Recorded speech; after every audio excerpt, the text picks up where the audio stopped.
Hello friends, नमस्ते.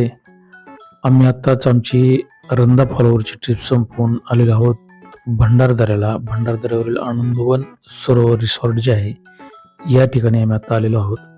हे resort अगदी भंडारदरा डॅमच्या पाण्याला चिटकून असल्यामुळं पाण्याजवळ राहून आनंद देणारा एक विलक्षण अनुभव आहे. त्यामुळे आम्ही या ठिकाणी आल्यानंतर फ्रेश झालो आणि फ्रेश झाल्यानंतर जेवण करून लागलीच आम्ही बोटिंगसाठी डॅममध्ये गेलो. भंडारदरा धरणामध्ये बोटिंग करीत असताना येणारा अनुभव अतिशय विलक्षण असा होता. कारण या डॅमच्या सभोवती सर्वत्र मोठमोठे पर्वतरांगा दिसत असून त्याचबरोबर या ठिकाणी सायंकाळी 5च्या सुमारास होणारा जो सूर्यास्त आहे तो सूर्यास्तही विलोभनीय असा होता. पाणी आणि सह्याद्रीच्या डोंगर रांगामध्ये होणारा जो सूर्यास्त आहे तो मनाला एक वेगळाच आनंद देऊन जाणार होता. ऐकून आणि बघून आनंद घेणं आणि प्रत्यक्ष पाण्यावर जाऊन बोटिंग करत असताना अनुभव घेणं यामधील फरक काय असतो तो आम्हाला त्या दिवशी कळला. 400 फूट खोली असलेल्या पाण्याच्या ठिकाणापर्यंत नेल्यानंतर आम्हाला नावाड्याने सांगितलेला जो अनुभव होता तो अतिशय रोमांचित करणारा आणि अंगावर शहारे आणणारा होता.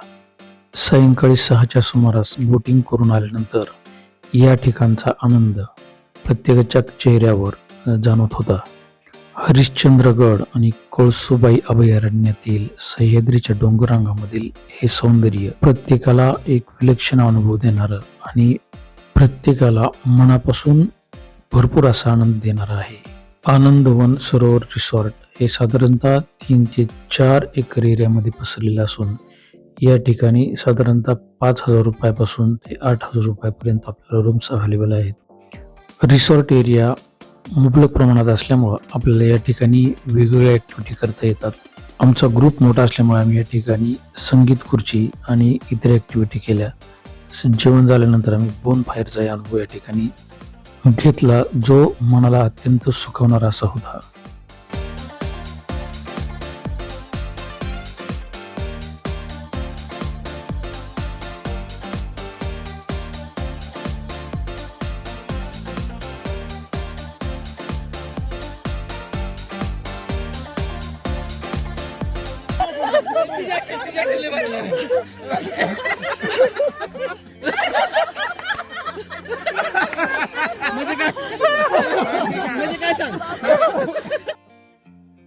संध्याकाळच्या वेळेचं वातावरण हे अशा प्रकारचं शांत आणि आल्हाददायक असं असतं.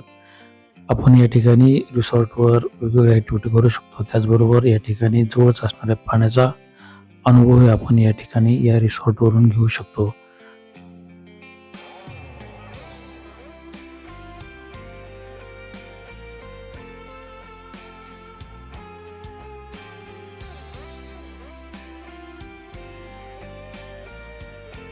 या रिसॉर्टमध्ये आपल्याला लहान मुलांसाठी तसेच वेगवेगळ्या ॲक्टिव्हिटी करण्यासाठी आपल्याला वेगवेगळ्या सुविधा या ठिकाणी प्रोव्हाइड केलेल्या आहेत. या ठिकाणी पर्यटकांसाठी इंडोर स्पोर्ट्सच्या ॲक्टिव्हिटीज पण आपल्याला या ठिकाणी प्रोव्हाइड केलेल्या आहेत. हा आहे या रिसॉर्टवरचा डायनिंग हॉल. अतिशय विस्तृत आणि सुंदर असा हा डायनिंग हॉल आहे. मिसेस शिल्पा मते जाधव यांच्या चित्राला पोतराजाचा मुलगा असणारं एक चित्र आहे. त्या चित्राला आंतरराष्ट्रीय स्तरावरती कीर्ती प्राप्त झालेली आहे. त्याबद्दल युनायटेड स्टेट्स ऑफ अमेरिकेच्या आर्ट्स ऑफ प्रोजेक्ट आयोजित मासिक आंतरराष्ट्रीय नियतकालिका इंटरनॅशनल मॅगझिनमध्ये शिल्पाचं चित्र प्रकाशित झाल्यामुळं आम्ही सर्वांनी मिळून तिचा सत्कार केला. पुढील स्पर्धेसाठी शुभेच्छा दिल्या. त्यानंतर आमचं पुढचं डेस्टिनेशन होतं संदन व्हॅली. संदन व्हॅलीचा प्रवास आम्हाला साधारणतः या ठिकाणावरून 25 ते 30 किलोमीटर अंतराचा होता. त्यासाठी संदन व्हॅलीच्या जवळ असलेलं समृद्ध गाव गाठणं आवश्यक आहे. समृद्ध गावामध्येच आमचा टुरिस्ट गाईड प्रदीप वाट पाहत बसलेला होता आणि आता आपण पाहू शकता की आपण आलेलो आहोत समृद्ध गावामध्ये आणि हे गावाचं प्रवेशद्वार आहे. त्याचबरोबर हे संदन व्हॅली आहे. संदन व्हॅली या ठिकाणावरूनच आपल्याला जावं लागतं. हा प्रशासनानं लावलेला संदन व्हॅलीचा बोर्ड आपल्याला दिसेल आणि समोरच सांदन व्हॅली ज्या ठिकाणी आहे त्या ठिकाणचे डोंगर आणि दऱ्याखोरे पण आपल्याला या ठिकाणावरून दिसू शकतात. आता मी समृद्ध गावामध्ये ज्या ठिकाणी पार्किंग आहे त्या ठिकाणी 4 व्हीलर लावून पुढे समृद्ध व्हॅली पाहण्यासाठी निघालेलो आहोत. आता आपण समृद्ध व्हॅलीच्या प्रवेशद्वाराजवळ आहोत. या ठिकाणी आपल्याला बोर्ड दिसू शकले कळसुबाई हरिश्चंद्र गड जे अभयारण्य आहे त्या अभयारण्याचा हा एक भाग आहे आणि याच अभयारण्यामध्ये सांदन व्हॅली आहे. याच परिसरामध्ये आपल्याला अगदी कमी अंतरावर रिव्हर्स वॉटरफॉल, रतनगड, आजाब पर्वत, तसेच जे आर्थर लेक, त्याचबरोबर इतरही पर्यटन स्थळं आपल्याला पाहायला मिळतात. इथून काही अंतरावरच अमृतेश्वर मंदिर, 1000 वर्षापूर्वीचे जे मंदिर आहे ते अमृतेश्वर मंदिर आपल्याला पाहायला मिळेल. या ठिकाणावरून अतिशय जवळच्या अंतरावर हे अमृतेश्वर मंदिर आहे. आता आपण प्रवेश केलेला आहे हरिश्चंद्रगड कळसुबाई अभयारण्याच्या परिक्षेत्रामध्ये आणि आपण आता सांदन व्हॅलीकडे जात आहोत. सांदन व्हॅलीचा जो परिसर आहे तो पूर्ण जंगली भाग आहे आणि या ठिकाणी सह्याद्रीच्या मोठमोठ्या पर्वतरांगा आहेत. हा सांदन व्हॅलीचा सुरुवातीचा भाग आहे. या ठिकाणी आपण बघू शकता अतिशय मोठमोठे दगड पार करून आपल्याला पुढे जावं लागतं. या ठिकाणी पावसाळ्याच्या दिवसामध्ये सतत वाहणारं पाणी असतं, परंतु आता नोव्हेंबर महिना असल्यामुळे पावसाळ्याचं प्रमाण कमी झाल्यामुळे या ठिकाणी आपल्याला पाणी अतिशय कमी प्रमाणात दिसून येईल. आपण पाहू शकतो या ठिकाणी हा सांदन व्हॅलीचा सुरुवातीचा भाग आहे आणि याच भागामध्ये आपण पाहू शकतो अतिशय मोठमोठे दगड पार करून आपल्याला पुढे जावं लागतं.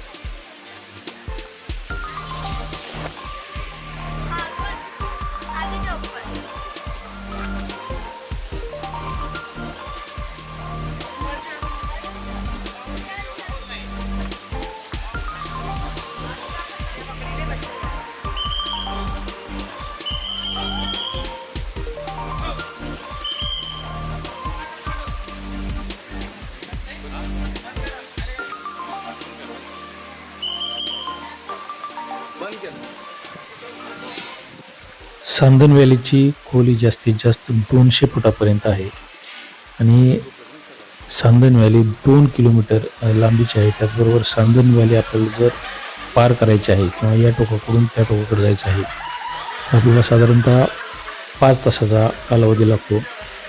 काही ठिकाणी जी डिफिकल्टी लेवल आहे सांदन व्हॅलीची ती काही ठिकाणी अतिशय साधारण आहे, परंतु काही ठिकाणी मोठमोठे खड्डे आणि दगड उतरून आपल्याला त्याच्यावरून जावं लागतं.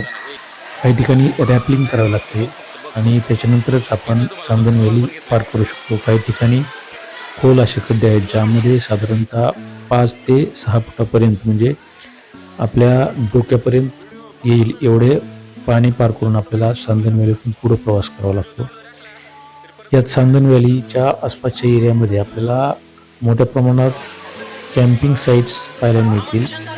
त्याचबरोबर रॅपलिंग साईट्स आहेत, ट्रेकिंग साईट्स आहेत. त्याचबरोबर या सांदन व्हॅलीच्या जवळचे जे खेडे आहेत समृद्ध आणि इतर खेडे त्या ठिकाणी आपण होमस्टेचा आनंद घेऊ शकतो आणि याच भागामध्ये या ठिकाणचे लोकल फूड जे आहेत लोकल फूडचा पण आपण आस्वाद या ठिकाणी घेऊ शकतो.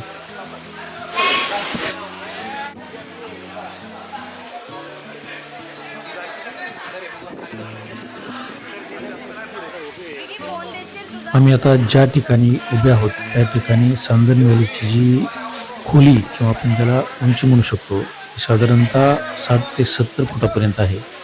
पण याच्यानंतरचा दुसरा जो टप्पा आहे तो अतिशय खोल आहे आणि त्या ठिकाणी मोठमोठे खड्डे असून या खड्ड्यामध्ये पाणी साचलेलं असतं आणि ते पाणी साचलेलं त्या पाण्यातून आपल्याला पुढे जावं लागतं.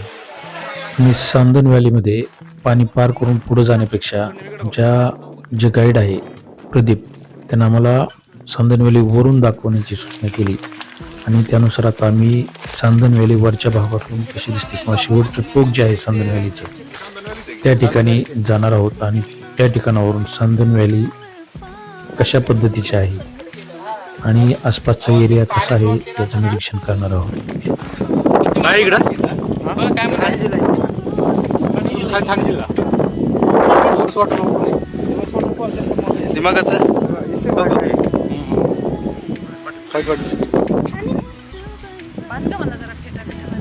इकडे पुढे काय?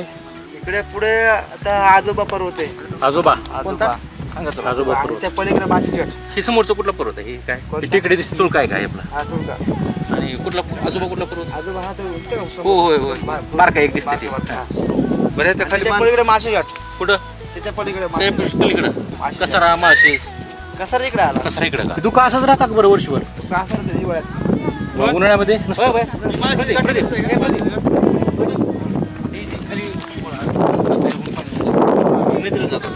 काळू नदी. काळू का? काळू गाव असलं इथं कुठं गाव नाही.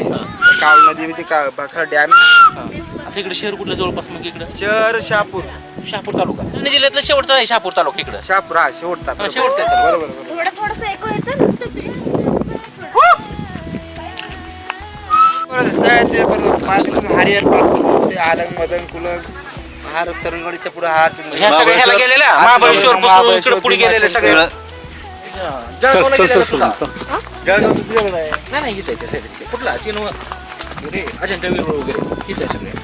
आंबा काय ते सांदन व्याजचं शेवटचं टोक काय आता आपण सांदन व्हॅलीच्या शेवटच्या टोकाकडे आलेलो आहोत. या ठिकाणावरूनच आपल्याला रतनगड किल्ला आणि आजा पर्वत दिसतो. या आजा पर्वतावर अशी आख्यायिका आहे की आजा पर्वतावर ल आणि कुश यांचा जन्म झालेला आहे. आता आपण आलोय सांदन व्हॅलीच्या शेवटच्या टोकावर.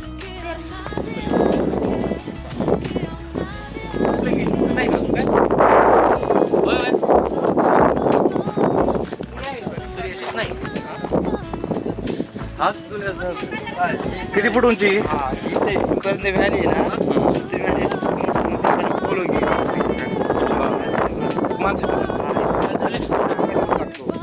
काय होतं?